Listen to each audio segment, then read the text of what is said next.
প্রিয়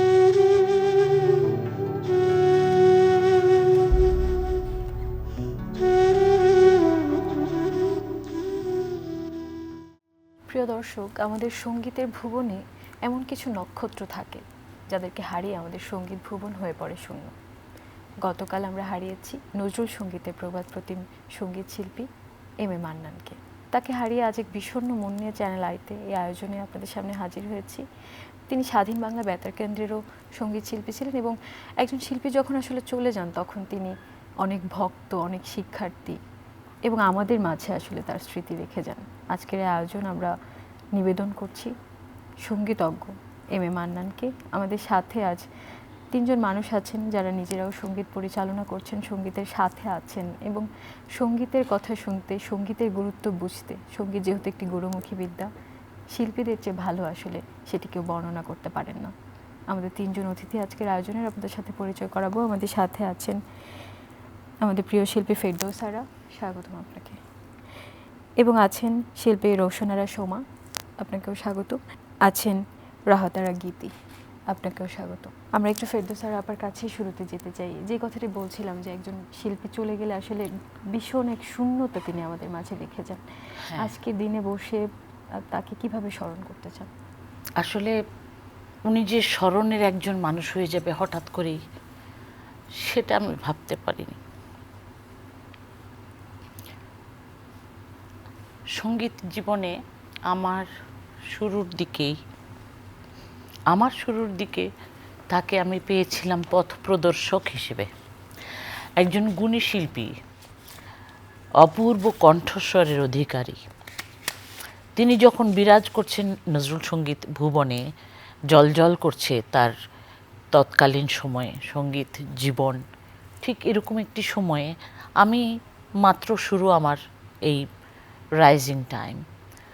তখনই তিনি কিন্তু অনেক শিল্পীর মাঝে আমাকে বেছে নিতেন সব কিছুর মধ্যেই। এটা তখন তো বুঝতাম না, তখন ভাবতাম আচ্ছা উনি আমাকে ডেকে নিচ্ছেন, আমাকে পছন্দ করেন, আমার গান পছন্দ করেন, সেই জন্যই। কিন্তু আমি অনেক সময় ওনাকে বলেছি যে আপনি, তখনও তো এত শিল্পী ছিল, আপনি আমাকে বেছে এই যে বাংলাদেশের বিভিন্ন বড় বড় অনুষ্ঠানগুলোতে আমার নামটি আপনি ফলাও করে বলতেন। ইন্ডিয়াতে বহু প্রোগ্রামে আমরা যখন যেতাম নজরুল সঙ্গীতের বড় বড় সম্মেলনে, তখনও তিনি আমার নামটিই উল্লেখ করতেন। জিজ্ঞেস করেছিলাম যে আমাকে আপনি কিভাবে দেখেছেন, যে তখন এত শিল্পী থাকতেও একজন উঠতি বয়সের শিল্পী, তার মধ্য থেকে আমাকে আপনি বেছে নিয়েছিলেন অনেক গুণী বড় বড় শিল্পীদের মাঝে গাইবার জন্যে। বহু জায়গায়, বহু দেশে বিদেশে গেয়েছি তারই পথ প্রদর্শনী শোনাতে। তো উনি আমাকে বলতেন, দেখো আমরা যুগ যুগ ধরে এই ছাত্রছাত্রীদের কাছ শিখিয়ে এইটুকু বুঝবার ক্ষমতা আমার হয়েছে যে কোথায় কাকে দিতে হবে, দেশের নাম অর্জন করতে হলে কোন শিল্পীকে নিয়ে যেতে হবে, সেই জন্যই তোমাকে নিতাম। আমার জীবনে এত বড় একটা, আমি বলবো যে অনেক বড় একটা কষ্ট, যে তিনি কিন্তু প্রায়শই আমার সঙ্গে কথা বলতেন। তার ছাত্রছাত্রীরা কারা ভালো গাইছে তাদেরকে এনে, দেশের ঢাকার বাইরে থেকে তাদেরকে এনেও আমার সাথে মিলিয়ে দিতেন। এ কেমন গাচ্ছে, কতটা ভালো গাচ্ছে, তুমি কি ওকে কোনো প্রোগ্রামে নিতে পারো কি না।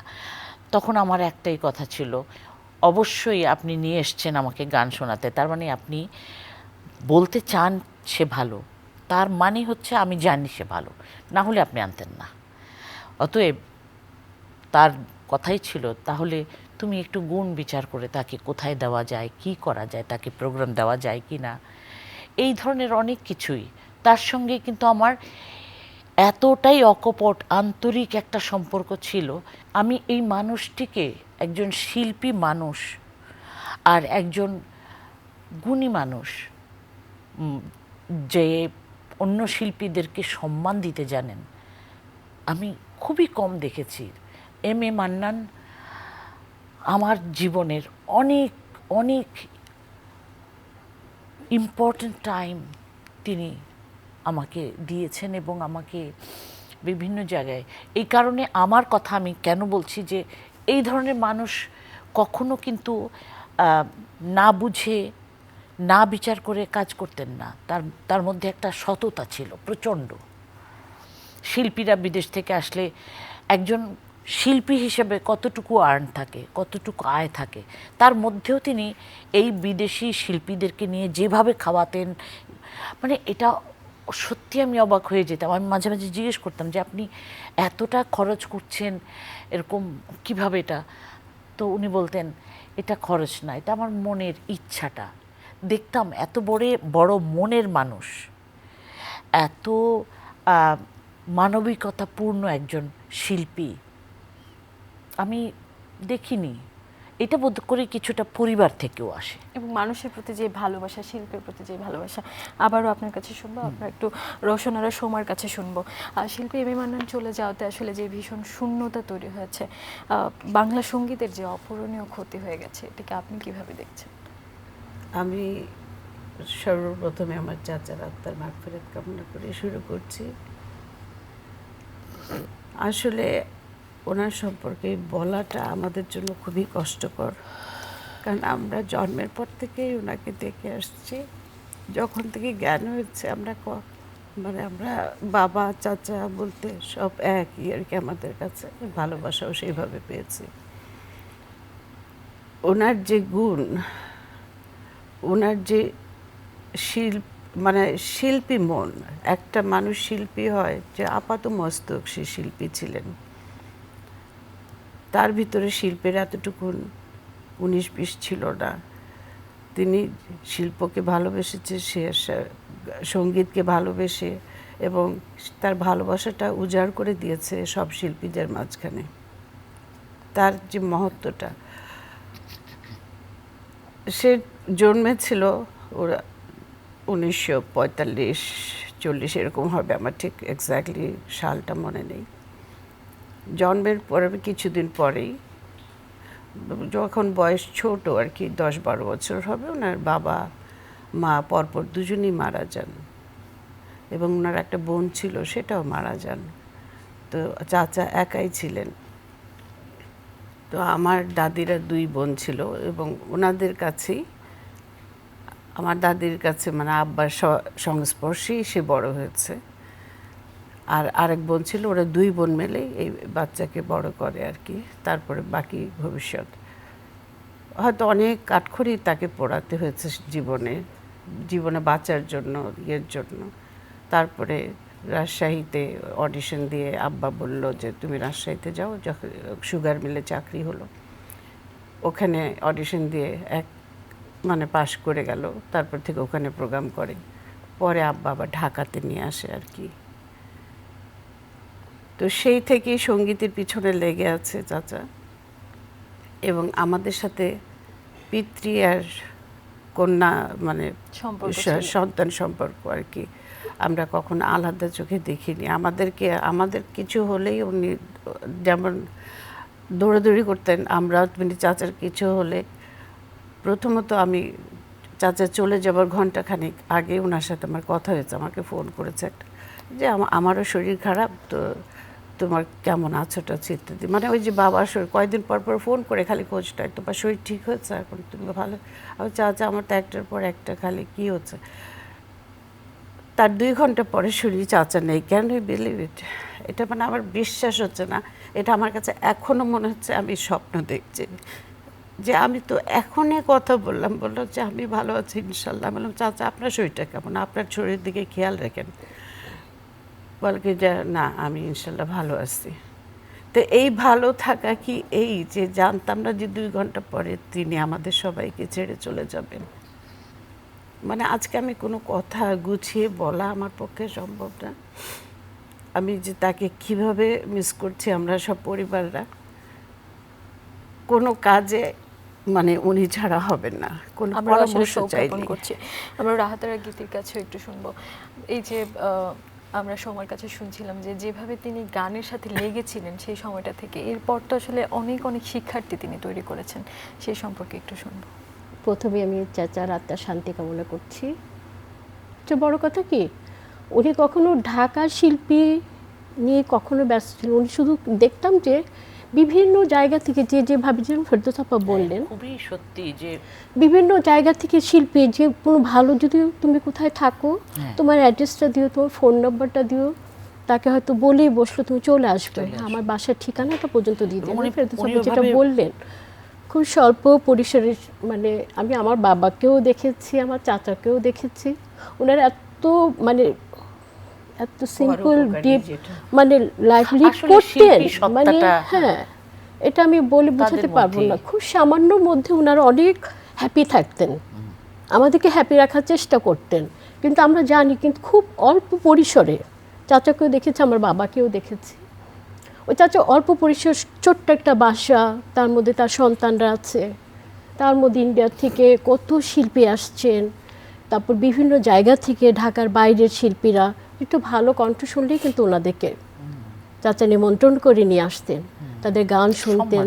তারপরে যেটা বললেন এখানে টিভিতে রেডিওতে একটা প্রোগ্রাম, তাদের প্রোগ্রাম দেওয়ার ব্যাপারে চাচা এর কাছে ওর কাছে অনুরোধ করতো যে একবার দিয়ে দেখো, প্রোগ্রাম দেখো, অনেক ভালো গায় এটা ওটা।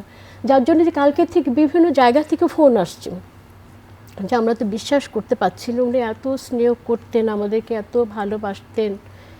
এই যে একটা মানুষ আসলে চলে গেলে এই জিনিসগুলাই থেকে যায় আসলে। এই যে মানুষের বিভিন্ন জায়গা থেকে ফোন, অনেকে কাঁদছে এত তাড়াতাড়ি আসলে সব দ্রুত, যেরকম 2:15 সময় আমরা শুনলাম, আমরা গেলাম হসপিটালে, নাই। তারপরে কি হলো, ওই 2:15 থেকে এসে আজান পর্যন্ত ওনার সমস্ত কাজ সব শেষ হয়ে গেল। মানে স্বপ্নের মতো লাগছে, উনি চলে গেলেন, ওনাকে গোসল দেওয়া হলো, তারপর ওনাকে নিয়ে আসলা হলো, পড়ানো হলো, ব্যাস চলে গেলেন। উনিও সেটাই চেয়েছিলেন, মানে কীভাবে মনের বাসনাগুলো সত্যি পূর্ণ হয়ে যায়। উনি সবসময় বলতে আমি চলে গেলে কিন্তু আমাকে নিয়ে বেশিক্ষণ তোমরা রাখবে না। আর উনার আসলে শেষের জীবনটা আসলে এতই কষ্ট ছিল। ওনার ওয়াইফ চলে গেলেন ক্যান্সারে, ওনার ছেলেটা একটা মাত্র ছেলে, সেটাও লন্ডনে ক্যান্সারে চলে গেল। শুধু এখন একটা মেয়ে আছে, 2 মেয়ে, একটা লন্ডনে থাকে। তো ওই যখন ওসব কথাগুলি মনে হয় যে শেষ জীবনটা আরও সুন্দর হতে পারতো, তাই না? শেষ লাইফ আমরা মাঝে মাঝে বলতো আচ্ছা শেষের দিকে কিন্তু গান বাজনাও ছেড়ে দিলেন, ছেড়ে দিলে মানে কি আর আসতে চাইতেন না, মনের কষ্টে ছেড়ে দিলেন। অনেক কিছু আছে, এসে আসলে কোনো অভিযোগ না, কিন্তু আমি মনে করি যে একজন শিল্পীর যতটুকু পাওয়া দরকার ছিল সেটা বেঁচে থাকতে কেন পাবে না, কেন পাবে না? আমি বলছি না যে বিশাল কিছু পেতে হবে, সেই মানুষটা যতটুকু তার ততটুকুই তো দেওয়া দরকার ছিল। উনি অনেক শিল্পী তৈরি করে গেছেন, অনেক গান করেছেন, অনেক সুর করেছেন গানের, কিন্তু অনেক কাজ করে গেছেন, অনেক কাজ করে। তো লাস্টের দিকে আমাদেরকে সবসময় বলতো যে আমি চলে যাওয়ার পরে যদি কেউ আমাকে ওইভাবে কোনো পদক বা কোনো কিছু দিতে, সেটা আক্ষেপ ছিল, শিল্পীদের থাকতেই পারে, তাহলে শিল্পী সে এত জীবন ধরে, সারা জীবন ধরে সঙ্গীত লাইফে থাকলো, সঙ্গীত নিয়ে থাকলো, অথচ পেল না। যাই হোক, এটা এখন সে সব কিছুর ঊর্ধ্বে, সব কিছুর উপরে, তাই না? আর ওনার একটা ছিল হিন্দোল ছিল, একাডেমি ছিল, সেখানেও প্রচুর ছাত্রছাত্রী। আর একটা জিনিসকে এত সুন্দর করে গুছিয়ে সব কাজ করতো। কলকাতায় যাওয়া বিভিন্ন শিল্পী যারা নতুন করে তাদেরকেও মোট কথা ভালো কণ্ঠ পেলে ওটাকে নিয়ে মেতে থাকতেন। তার এই কর্মময় জীবনের প্রতি আমরা শ্রদ্ধা জ্ঞাপন করছি এবং আমরা সবসময় তাকে শ্রদ্ধা ভরেই স্মরণ করব। আপনার কাছে আবার একটু যাব বাংলা সঙ্গীতে, বিশেষ করে নজরুল সঙ্গীতে আসলে তার অবদান সেই সম্পর্কে যদি একটু কিছু বলতেন। দেখো, এই আবহমান কাল ধরে বাংলা সংস্কৃতির মধ্যে যারা এত সমৃদ্ধ করে এসেছে, এগুলো কিছুটা আমি এইভাবে বলি যে রিলে রেস, কেউ না কেউ সেইভাবে করে নিয়ে আস্তে আস্তে রেকর্ডগুলো পেতে পেতে আমাদের হাতে, আমরা আমাদের পরবর্তী জেনারেশন, এইভাবেই কিন্তু চলে আসছে নজরুল সঙ্গীতের এই ধারাবাহিকতা। সেখানে একটা বিশাল জায়গা করে নিয়েছিলেন সোহরাব হোসেন। সোহরাব হোসেনের আপন মামাতো ভাই আমাদের এম এ মান্নান, এনারা একেবারে নিরহংকার, পরিবার কেন্দ্রিক এবং সবগুলো শিল্পীকে নিজের পরিবার ভাবতেন। যার কারণে এম এ মান্নান ছিলেন নজরুল সঙ্গীত শিল্পী পরিষদের প্রধান, তিনি সভাপতি ছিলেন এবং তার কথা সকলে মানত, তাকে সবাই ভালোবাসতেন। কারণ প্রথমত সততা, একজন সাদামাটা শিল্পী, একদম কোনো আচপ্যাচ নাই, এরকম একটা মানুষ খুব কম দেখা যায়। আর একই সাথে তিনি ছিলেন বিভিন্ন দলপ্রধান হয়েও কিন্তু দল নিয়ে উনি ঢাকার বাইরে, বাংলাদেশেরও বাইরে গিয়েছেন। তার অবদানের কোনো শেষ নেই, কেননা একটা সময় কিন্তু গোল্ডেন। আমি সবসময় বলতাম, মান্নান ভাই আপনি যাই কিছু করেন, আমাকে বলতো না না আর বলো না, আর গাইব না, আর গাইব না। আমি বললাম এটা তো অভিমানের কথা, আর গাইবেন না। আর কিন্তু গলাটা কি করবেন, গলাটা তো গোল্ডেন একটা ভয়েস। বলছে কী রকম, আমি বুড়ো হয়ে গেছি এখন। আমি বললাম যতই বুড়ো হন, আপনার কণ্ঠ শোনার সাথে সাথে বোঝা যায় এই কণ্ঠ বুড়ো হওয়ার কণ্ঠ নয়। এরকম কয়েকটি কণ্ঠ থাকে, এদের কণ্ঠে কখনো ধরাশায়ী হয় না, ওরকম একটি কণ্ঠ। তো এতটাই অবদান রেখে গেছেন, এত সঙ্গীত শিল্পী তিনি তৈরি করে গেছেন, এত নতুনদেরকে যেভাবে আহ্বান জানিয়েছেন, শিল্পী হিসেবে গড়ে তুলেছেন, সঙ্গীত শিক্ষা গুরু এবং শিক্ষক, প্রচণ্ড ভালো শিক্ষক তিনি। কিন্তু দেখো এই বৌদ্ধ মন্দিরে তিনি শিক্ষকতা করতেন, আজীবন উনি ওখানেই জড়িত থাকলেন। উনি শেষের দিকে বড় মেয়ে, খুবই স্ট্যাবলিশড ওরা মেয়েরা, এবং বড় মেয়ে, ছেলেও তো স্ট্যাবলিশড, খুবই ভালো ছিল। মেয়ের কাছে, বড় মেয়ের কাছে এসে যখন থাকেন, আমাকে বলল একদিন যে আমি কিন্তু খুব ভালো আছি, আমার এই কেয়ার নেয় ওই কেয়ার নেয়, আমার মেয়েটার সঙ্গে আছি। আমি বললাম যে আপনি যে খুব ভালো আছেন বলার সাথে সাথে বুঝেছি কোথায় একটা গ্যাপ আছে। দেখো আমার যেটা মনে হয়েছে, আমি গীতির সাথে, সোমাপার সাথে একমত, যে এরকম একজন বীর মুক্তিযোদ্ধা, যিনি সঙ্গীত শিল্পী আপাদমস্তক, আপা বলছিলেন, এই শিল্পীর যে পরিমাণ তার নামডাক ছিল, সে পরিমাণে বোধ করি তার মূল্যায়ন হয়নি। আজকে চ্যানেল আই যে আয়োজনটি করেছে, আমি চ্যানেল আইয়ের কাছে সত্যি কৃতজ্ঞ যে একজন এত বড় গুণী শিল্পীকে নিয়ে একটি অনুষ্ঠান, আমরা অন্তত কিছুটা তো বুকের এই ভার। এবং তিনিও তো আসলে সবসময় চ্যানেলের নিকটজন। ও হ্যাঁ, উনি আমাদের পরিবারের একজন ছিলেন। চ্যানেল আই এর একটা সবচেয়ে বড় ব্যাপারটা হচ্ছে যে হৃদয়ে বাংলাদেশ, হৃদয়ে লালন করে কিন্তু চ্যানেল আই শিল্পীদের, সকল ধরনের শিল্পীকেই মূল্যায়ন করে। আমরা আবার একটু রোশনার সময়ের কাছে শুনবো। ব্যক্তিগত পরিসরে আসলে চাচা হিসেবে তো তাকে খুব কাছে থেকে দেখেছেন, ব্যক্তি পর্যায়ে আসলে তিনি কেমন ছিলেন এবং গান নিয়ে তিনি কি পরামর্শ দিতেন বা আপনাদেরকে আসলে কিভাবে অনুপ্রাণিত আমি করতেন? সেটাই বলি, মানে চাচা হিসেবে তো মানে গত সপ্তাহে, মানে বললাম না 1 ঘন্টা আগে যার সাথে আমার কথা হচ্ছে, যে আমার খোঁজ খবর নিচ্ছে, মানে দৈনন্দিন ছিল যে আমরা তার খোঁজ নেই, সে আবার আমাদের খোঁজ নেয়, আমাদের কিছু হলে। ব্যক্তিগত জীবনে উনি অত্যন্ত সুখে ছিলেন। আসলে ছোটবেলাটা খুব কষ্টের ছিল, বাবা মা বিহীন, যতই যার কাছেই তার বড় হোক না কেন, বাবা মার একটা অভাব থেকেই যায়। তারপর যখন বড় হলো, একটা সুন্দর সংসার পেল, বিয়ে করলো, চাচা মোটামুটি ওই আর্নিংয়ের ভিতরেই, আহামরি কিছু করতেন না, সঙ্গীত নিয়েই থাকতেন। একটা শিল্পীকে এই দেশে কিভাবে বেঁচে থাকতে হয়, এটা জনসাধারণ খুব ভালো করে বুঝবে, যে তাদেরকে কিভাবে মূল্যায়ন করা হয়। অনেক জায়গায় একটু এসে গান করে দিয়ে যেন, তো তবে উনি কিন্তু পদক পেয়েছেন, নজরুল ইনস্টিটিউট, নজরুল, হ্যাঁ, আর শিল্পকলা থেকে পেয়েছেন। মানুষের ভালোবাসা, এটা হচ্ছে সবচেয়ে বড় পদক, এর চাইতে বড় পদক নেই। কালকে যে হারে আর এত ইনস্টিটিউট ছিল, মানে বিভিন্ন সঙ্গীত, ললিত কলা, এটা সেটা, সেখান থেকে ছাত্রছাত্রীদেরকে যে উনি যে একটা মৌচাকের মতন সব আঁকড়ে রাখতেন, ধরে রাখতেন, খুব স্নেহশীল ছিলেন, এবং এত সুন্দর গাইডেন্সটা ছিল তার ভালো। সে গান করাচ্ছে একদম ফাদারের মতন, হ্যাঁ, গান করাচ্ছে, কোথায় তোমাকে করতে হবে, এইভাবে করতে হবে, এটা না করলে কোথায় যেতে হবে তুমি আমাকে বলে যাবে। কারণ উনি কিন্তু ও বাচ্চাদের গার্জিয়ান না, কিন্তু গার্জিয়ানদের থেকেও তিনি কিন্তু নিজেকে খুবই দায়িত্বশীল ভাবতেন, যে এই বাচ্চারা এখানে এসছে আমার কাছে এবং এখান থেকে একটা প্রোগ্রামে যাবে, ঠিক মতো গেল কিনা, ঠিক মতন এলো কিনা। কি অসাধারণ এই ব্যাপার হ্যাঁ, এই দুই ভাইয়ের মধ্যে একটা জিনিস ছিল যে নিজের ঘরে ছেলে মেয়ে কি করবে না করবে, ছেলে মেয়েকে ওদের সাথে যুক্ত করে সেটা কিন্তু দিয়েছে। সোহরাব হোসেন আমার তো নানা হন, উনি বলতেন যে একজন শিল্পীর ঘর যদি ঠিক না থাকে কোথাও গিয়ে সে শাইন করতে পারে না। আমার ঘরটি যিনি ঠিক রেখেছেন তিনি আমার সেখানেই যথেষ্ট। মানে সোমা বা গীতির আম্মার কথা বলতেন। আবার চাচিও এতটাই। ঠিক তাই ছিলেন। হ্যাঁ, চাচিও আর চাচাকে উনিও একদম তাই। আগলে রাখতো, হ্যাঁ। যার জন্য মেয়েটাকে যেগুলো যে দেখাশোনা করে একইভাবে দেখাশোনা করছে। তো শুধু যে নজরুল সঙ্গীত, একজন মুক্তিযোদ্ধা, যেটা আমার কাছে খুব কষ্ট লেগেছে কালকে, যে চাচা খুব সাধারণভাবে না মোহাম্মদপুর মসজিদে জানাজা হয়ে গেল, খুব তাড়াতাড়ি হলো, এসে চলে গেল গোরস্থানে। ওই দিন মানে এশার নামাজ হয় কটায়? 8টায়, মানে 8:30টার মধ্যে সব কিছু কমপ্লিট হয়ে, 9টার ভিতরে সব কমপ্লিট হয়ে গেল, মানে কয়েক ঘন্টার ব্যাপার।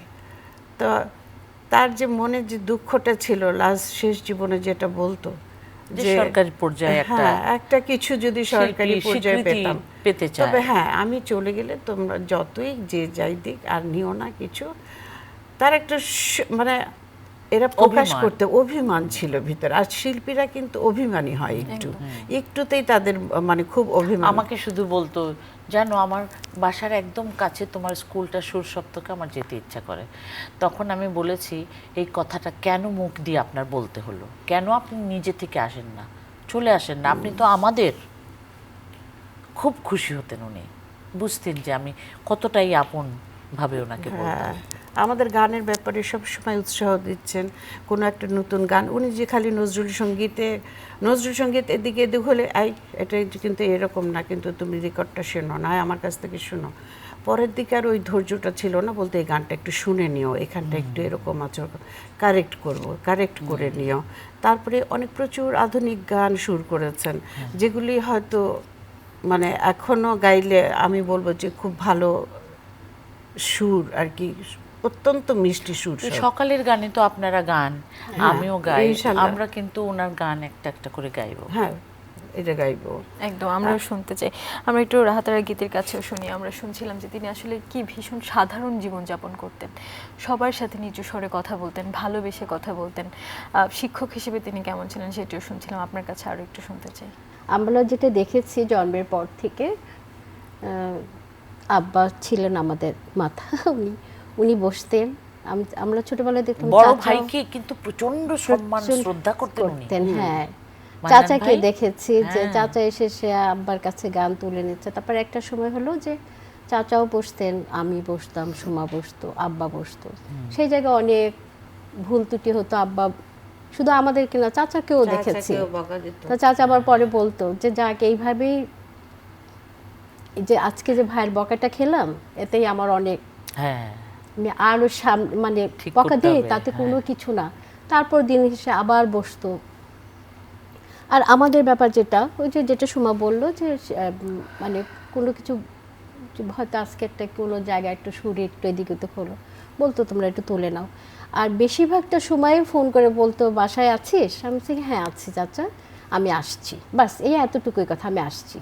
আমি তাড়াতাড়ি করে রেডি হতো, ওকে খবর দিতাম, আমরা একই ইয়েতে থাকি তো, দিতাম সব চাটা বানিয়ে টানিয়ে। ওই টেবিলটার মধ্যে আমাদের 1:30 2টো বেজে যেত, গল্প করছি, চা খাচ্ছি। ওর মধ্যে চাচা বললো চলো হারমোনিয়াম বের করো, একটা গান তুলে দিল, তার সুর করা গান তুলে দিল। আর তো আছে ছাত্রছাত্রী, তো এটা তো আর বলে বোঝাতে পারবো না যে উনি কি অসংখ্য অসংখ্য ছাত্রছাত্রী উনি তৈরি করে গেছে। অনেক ভক্ত অনেক, শ্রোতা ওনার, হ্যাঁ। অনেক ভক্ত শ্রোতা বৌদ্ধ মন্দিরের, ওরা তো ভীষণ ভালোবাসতেন। এসেছিল কালকে। বহু টিচার আসতো যেত, কিন্তু ওনাকে ওনারা ছাড়তেন না। ছাড়তেন না। বৌদ্ধ মন্দির তো বললেন আপনাকে আসতে হবে না, না। জাস্ট আপনি আমাদের সাথে থাকেন। ভালোবাসা দিয়ে আসলে তিনি জয় করেছিলেন। আমরা ফেরদৌস স্যার আপার কাছে একটু শুনবো, আপনার সাথে ওনার সম্পর্কটা কেমন ছিল? আমার সাথে সম্পর্কটা একজন শুধু শিল্পীর সাথে যে সম্পর্ক সেরকম নয়। একেবারেই মনে হতো কি, ছোটবেলাতে তো গান শিখছি, গান গাইছি, আমার একটা উঠতি গায়িকা হিসেবে গানগুলো করে বেড়াচ্ছি। ঠিক এরকম সময় যখন কেউ একটা ছায়া দেয় মাথায়, তখন কিন্তু মনে হয় যে এইটাই আমার বড় পাওয়া এবং এই পথটা আমার খুব সুগম। সেই মানুষটি ছিলেন এম এ মান্নান। উনি এতটা ছায়া দিয়েছেন, যখন সুধীন দাস কাকা আমাদের গান শেখাচ্ছেন, সোহরাব নানা আমাদেরকে গান শেখাচ্ছেন ইনস্টিটিউটে, নজরুল ইনস্টিটিউটে, ওরকম সময়েও আমরা গান গেয়ে কে কীরকম গাইছি এগুলো তো খবর নিতেন উনি। তার মধ্যে একটা স্নেহ, সারাক্ষণ যে একটা নিজের বলে ভাবা যে এই ফেরদৌসারা আমার বা আমাদের মতন, বা আমরা কিছু বললে সে শুনবে, আছে না সব আস্থাটা ওনারও ছিল আমার উপরে। যার কারণে আমি প্রথম 80-র দশকে ইন্ডিয়াতে যাই। উনি সেই আমন্ত্রণ উনি পেয়েছিলেন। উনি আবার ওখানে বলেছে যে শিল্পী একজন, সে ওরা চেয়েছে আমাকে, তো বলছে ওকে আমি নিয়ে আসতে পারবো। ঠিকই উনি আস্থার সাথে বলে দিয়েছেন, কারণ ওনারও মনে ওরকমই একটা আস্থা ছিল যে আমাকে বললে আমার বাবা মা আমাকে নিয়ে গেলেন, আমার সঙ্গে আমার বাবা মাও গেলেন। সেই ভরসার জায়গাটা পুরোই ছিল। আমরা সবাই মিলে গেলাম। এত বড় একটা অনুষ্ঠান, একটা নয় কয়েকটাই হলো, বিভিন্ন জায়গায়, অনেক জায়গায় তোমার মাঠ ওপেনিং একটা ডে পড়েছে ওই সময়। তখন এসে আমাকে মান্নান ভাইকে নিয়ে গেল যে আপনারা ফিতা কাটবেন, আজকে এখানকার মাঠটা ওপেন করা হবে। এটা ওদের ওখানকার যে ইয়েটা আছে কলকাতাতে আর কি। এছাড়াও ফাংশনগুলো, আর তার পাশাপাশি ওদের দূরদর্শনে, ইন্ডিয়ার দূরদর্শনে রেগুলার প্রোগ্রাম ওখানে করলাম। তার মানে এই যে বাংলাদেশের বিভিন্ন টিভি চ্যানেলগুলো তখন তো এতটা হয়ে আসেনি, বিটিভিতেও প্রোগ্রামগুলো যখন করতাম অনেক নামের মাঝে আমার নামটা কিন্তু থাকতো।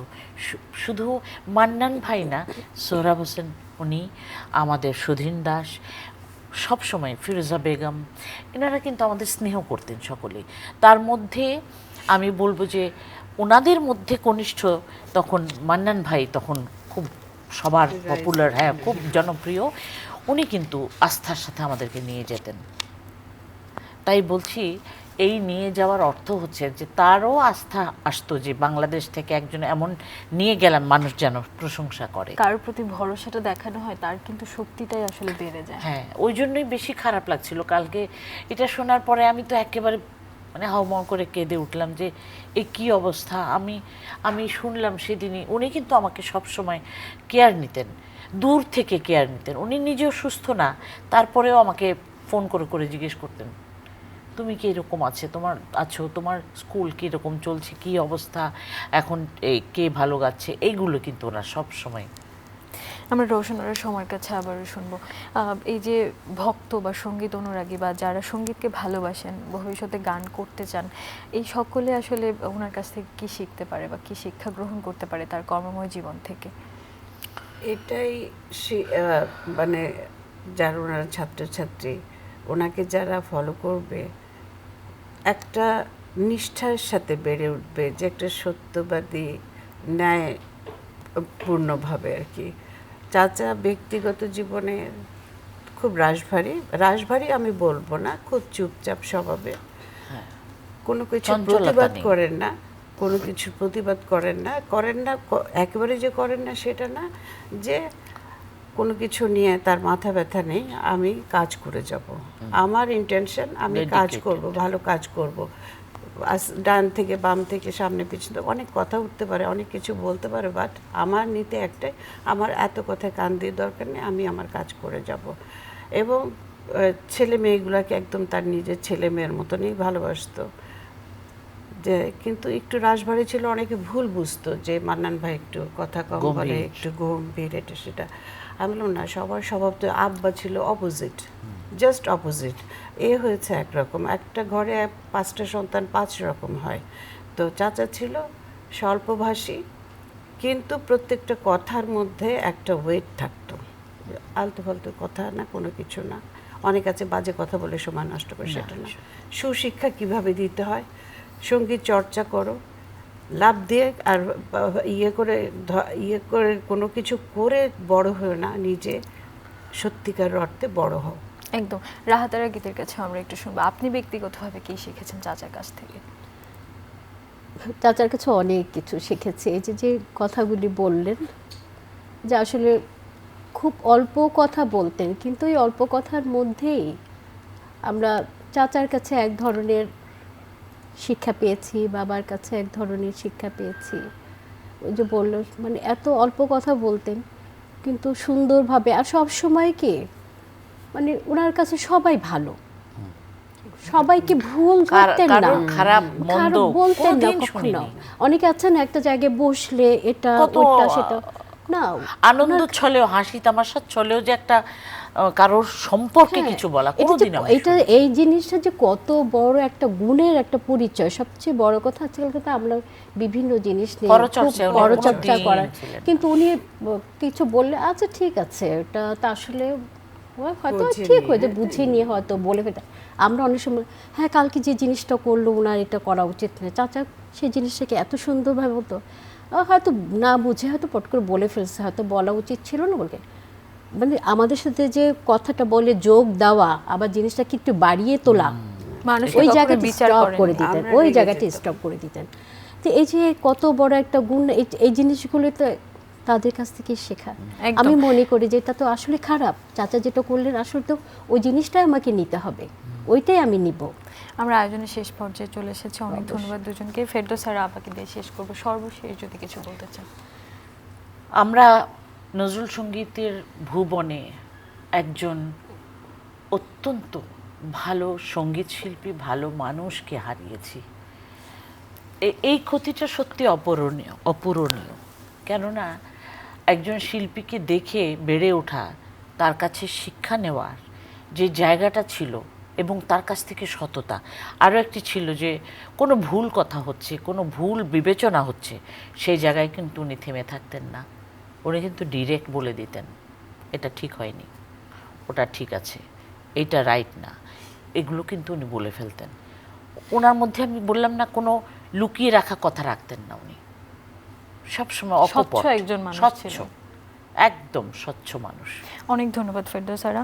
প্রিয় দর্শক যারা এতক্ষণ আমাদের সাথে ছিলেন, আপনাদেরকেও ধন্যবাদ জানাচ্ছি। এবং স্বাধীন বাংলা বেতার কেন্দ্রের শিল্পী, সঙ্গীতজ্ঞ এম এ মান্নানকে আজ শ্রদ্ধা ভরে স্মরণ করছি। এবং একজন শিল্পী যখন আমাদেরকে ছেড়ে চলে যান, তিনি কিন্তু আমাদের মাঝে বেঁচে থাকেন তার কাজ দিয়ে, তার সৃষ্টি দিয়ে, এবং সেই কাজ এবং সৃষ্টি সবসময় আমাদের ভালোবাসায় থাকবে এবং আমরা তাকে গভীর শ্রদ্ধায় স্মরণ করব। এবং তার যে আদর্শ, তার যে সঙ্গীত জীবনের আদর্শ, তার যে শিক্ষা আমাদের জন্য তিনি রেখে গিয়েছেন, সেগুলো আমাদের কাছে অনুকরণীয় হয়ে থাকবে এবং আমাদের যে পরবর্তী প্রজন্ম, তারা সেগুলো দেখে আসলে শিখতে পারবে। সেই প্রত্যাশায় আজকের আয়োজন থেকে বিদায় নিচ্ছি।